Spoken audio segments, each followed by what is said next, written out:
GMNA uses artificial intelligence for generated speech, visuals, and production. AI-generated content may contain errors. Please verify important information before making decisions or taking action.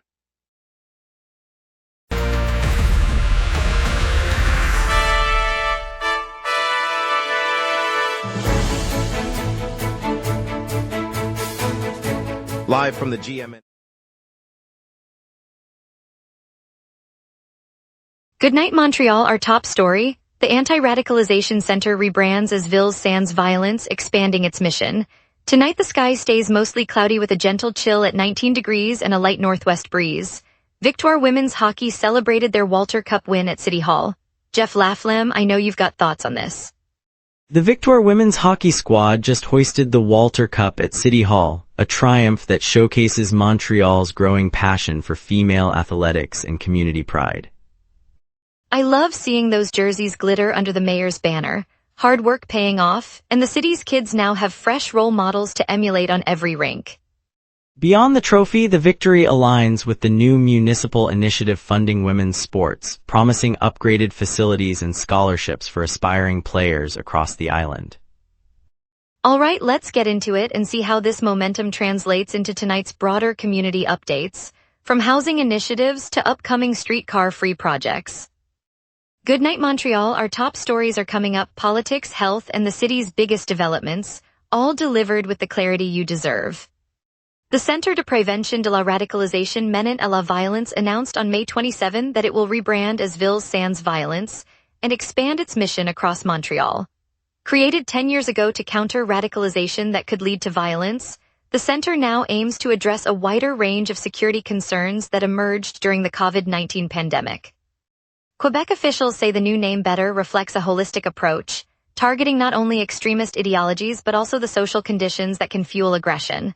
The shift includes partnerships with community groups, schools, and municipal services to promote prevention and early intervention. By broadening its scope, the agency hopes to create safer neighborhoods and reinforce the province's commitment to protecting citizens from all forms of violent extremism. Residents are encouraged to engage with local resources and report any concerning activity to authorities. The Quebec government announced a hike in the tax on insurance premiums, a change that will take effect on the first day of 2027. Finance Minister Christine Frechette said the increase will add roughly $300 million to the province's annual revenue, a cost that will be borne by policyholders across Montreal and the rest of Quebec. The levy has not been adjusted for several years, and officials frame the move as part of broader cost of living measures aimed at shoring up the provincial budget. While the extra revenue is intended to offset fiscal pressures, critics warn that the added expense will tighten household finances significantly at a time when many families are already feeling the pinch. The adjustment was disclosed on May 27, 2026. Family doctors have just sent letters confirming that 500,000 new patients have been added to family medicine groups across Quebec, including Montreal. Over 220,000 of those individuals are classified as vulnerable. The Quebec Health Ministry says the surge in enrollment is a core element of its provincial plan to strengthen the healthcare system, aiming to improve primary care access and cut waiting times. Officials highlighted that the new registrations will expand capacity in community clinics and enable doctors to schedule appointments more promptly. The move comes after months of pressure on the system, with many residents facing long delays for routine visits. By bringing 500,000 extra patients into the fold, the province hopes to alleviate bottlenecks and ensure that families receive timely medical attention. The ministry will monitor outcomes closely over the coming months. The province's transport minister announced on May 27 that Quebec's road maintenance deficit has ballooned to $6 billion, a stark increase that pushes the total hidden cost of the network to $31 billion. The shortfall spans the entire provincial system, from Montreal's busy highways to rural routes, and underscores a chronic underfunding that officials have warned about for years. The minister said the gap threatens timely repairs, raises safety concerns, and could force municipalities to divert funds from other services. He called for immediate action from both the provincial treasury and the federal government to bridge the financing gap before the deteriorating pavement escalates into more costly reconstruction. The announcement comes as the province prepares its next infrastructure budget, with stakeholders urging a comprehensive funding strategy to preserve the road network. Montreal has allocated $49 million over the next 2 years and created a dedicated crisis cell to stem a sharp rise in homelessness. The mayor and city administration pledged $20 million to boroughs and $29 million to community organizations. The move comes as the Notre Dame tent camp swelled to roughly 100 tents, prompting officials to act before the situation worsens. The crisis cell will coordinate emergency shelter, health services, and rapid response housing, working alongside NGOs already on the ground. City leaders say the funding aims to prevent further expansion of the camp and provide year-round support for those without homes. Community groups welcome the resources, calling the initiative a critical step toward a sustainable solution. Officials warn that without immediate action, the tent encampment could double by the end of the summer, straining already stretched municipal services. Later, we'll dive into the 3 suspects arrested in the St. Leonard homicide case, plus more. Stay tuned, we will be right back. Welcome back, everyone. That was a quick break. Thanks for staying with us. Now Jeff Laflem is ready to dive into today's local stories. Montreal police announced on Friday that 3 individuals were taken into custody in connection with a daylight homicide that shocked the St. Leonard borough in 2022. The arrests made on May 27, 2026 marked the first breakthroughs in a case that remained unsolved for 4 years despite persistent investigative effort. Detectives say the killing appears linked to organized crime activity, a factor that complicated earlier attempts to identify a motive. Authorities have not released details about the suspects' identities or the specific charges they face, but they emphasize that the operation was the result of months of surveillance and forensic analysis. Residents of St. Leonard, many of whom have lived with the lingering uncertainty, expressed a mixture of relief and caution, noting that the community's sense of safety can only be restored through continued vigilance and cooperation with law enforcement. Police and city traffic services shut a stretch of Rue Notre Dame in downtown Montreal early this morning after a hit and run. Officers cordoned off the block to preserve evidence and launch a forensic investigation. The closure, which began at dawn, is expected to last several hours as investigators piece together what happened and identify the driver. Commuters are being rerouted to nearby streets, and public transit routes have been adjusted to keep the downtown core moving. Residents are urged to allow extra travel time and to follow posted detour signs. Local shops along the street reported a slowdown in foot traffic, and delivery drivers are being advised to plan alternate routes. This response follows standard safety protocols for serious collisions, emphasizing the city's commitment to swift, thorough investigations. Anyone with information about the incident is asked to contact the Montreal Police Hotline. Montreal's summer program is set to transform 7 streets into car-free zones, adding a new pedestrian stretch on Rue Villeray. The city administration, together with the Villeray, St. Laurent Park Extension Borough, announced the plan this week, saying the changes will roll out over the coming months. Residents can expect quieter blocks, safer sidewalks, and more space for cyclists and families strolling to local shops or schools. By limiting vehicle traffic, officials hope to ease congestion on busy corridors and boost air quality during the warm season. The new Rue Villeray corridor joins a growing list of summer pedestrian streets that have become popular gathering spots for outdoor cafes and community events. As the city continues its annual pedestrian street initiative, the added zones aim to make everyday walks more pleasant for Montrealers across the neighborhood. Students and families at Villa Maria College are confronting an unsettling reality as the academic year draws to a close. Administration officials confirmed that education authorities have yet to announce whether the historic Montreal institution will remain open. The college, a fixture in the community for decades, has become a lifeline for dozens of local families who rely on its programs to prepare for university and the workforce. Uncertainty looms over current seniors who need to plan graduation, as well as incoming freshmen hoping to secure a place. Alumni are rallying, urging officials to provide clarity before summer enrollment decisions are made. If the school were to close, many Montreal neighborhoods could lose a vital educational resource, forcing students to travel farther or seek alternatives. Authorities are expected to deliver a final decision in the coming weeks. The Research Institute's latest demographic report, released May 27, warns that Greater Montreal could shed dozens of thousands of residents by the year 2050. The projection, based on declining birth rates and sustained outmigration, contrasts sharply with growth forecasts for Toronto and Vancouver.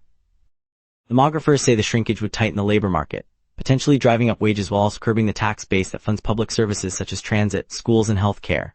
For families on the Plot EOH or small businesses in Verdun, fewer neighbors could mean longer wait times for doctors and reduced municipal budgets for road repairs. City planners are already revisiting housing strategies and workforce development programs to counter the anticipated shortfall.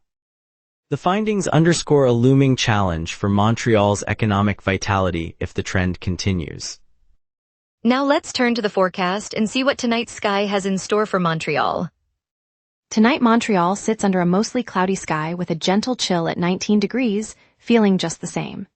The humidity hangs around 64% and a light breeze from the northwest drifts at about 5 kilometers per hour. With the sun already set at 2030, the evening will stay quiet and dry, giving you a calm night to unwind.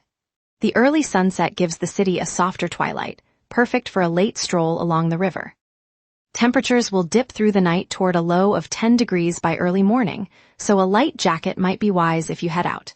If you're planning a late-night coffee, the clear air will keep the temperature pleasant. No rain is expected, and the wind will remain mild, keeping the air still. That wraps up tonight's picture as we turn to the 5-day outlook. Looking ahead, the next 4 days bring a mix of clouds, a splash of rain, and a few clear evenings. Thursday will stay overcast with a high near 17 degrees and a low around 10 degrees, so expect a cool, steady feel. Friday brings a chance of light rain in the afternoon, about 60% likelihood, with temperatures climbing to 18 degrees before slipping back to 9 degrees at night. Bring an umbrella if you're out after 5. Saturday brightens with a clear sky, a high of 17 and a low of 9, perfect for a weekend walk or patio dinner. Sunday returns to overcast conditions, a high again around 17 and a low of 9, with a modest 30% chance of rain in the evening. Overall, the stretch stays in the mid-teens, so a light jacket will serve you well throughout the weekend. Up next, traffic updates, a look at today's must-see events, and a quick spotlight on the chamber. Stay with us, we will be right back. Montreal Canadiens seize Game 4 of the Eastern Conference semifinals, edging Boston Bruins by 2-goal margin 3-1. That victory pushes the series to a 3-1 edge and puts the Bruins on the brink of elimination, with Game 5 slated for Saturday in Boston. In the soccer world, CF Montreal fell short in the Canadian Championship quarterfinal, losing the second leg 2-1 to Toronto FC and bowing out on a 3-2 aggregate. The loss ends their cup run and shifts focus back to the MLS regular season, where they host Vancouver Whitecaps next Thursday. Finally, the Montreal Canadiens AHL affiliate La Ville Rocket clinched a spot in the Calder Cup playoffs with a 4-3 overtime win over the Hershey Bears. The Rocket now sit second in the Atlantic Division, and they open the postseason against the Charlotte Checkers on Friday. Tonight, the marble steps of Montreal City Hall are alive with the roar of a victory that belongs to every neighborhood in our city. The Victoire women's hockey team, fresh from lifting the Walter Cup, filed into the historic chambers, their jerseys still glistening with ice and triumph.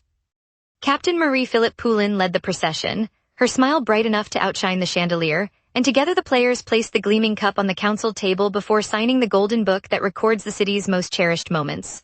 A chorus of fans, schoolchildren in red and white scarves, and a few surprised counselors joined in a spontaneous chant that echoed through the vaulted hall. The moment that stopped the clock was when Poulin, with a gentle hand, lifted the cup and declared the win a triumph not only for the team but for the whole province and country. The sight of the trophy resting beside the city's seal reminded us how sport can stitch a community together. In this shared celebration, Montreal feels a little brighter, a little stronger. On a crisp autumn evening in the St. Hubert neighborhood, just off Boulevard St. Laurent, fire crews arrived at a modest 2-story home where a kitchen blaze had sparked a thin plume of orange smoke. Residents gathered on stoops, the glow of the fire trucks casting long shadows across the brick facades, while a mother cradled a sleepy child, her breath visible in the cool air. Within minutes, firefighters established a perimeter, the hiss of water jets cutting through the night, and volunteers from the local community center passed out blankets and bottled water. The shelter-in-place order announced at 10 o'clock kept families inside while the blaze was contained. By midnight, the chief of the Montreal Fire Department confirmed the fire was fully under control and that no further danger remained. The lifted order was met with a collective exhale. Porch lights flickered back on, children returned to their bedtime stories, and neighbors exchanged relieved smiles. Later, neighbors assembled a spontaneous coffee stand on the corner, sharing steaming mugs as the night settled. It's moments like these that remind us how tightly woven the fabric of Montreal's communities can be. Thank you, Montreal, for joining us on The Wrap. It's been a privilege sharing today's story about the Anti-Radicalization Center's new name and broader mandate. I'm grateful for your curiosity and community spirit. Tune in next week for more insights and conversation. See you then.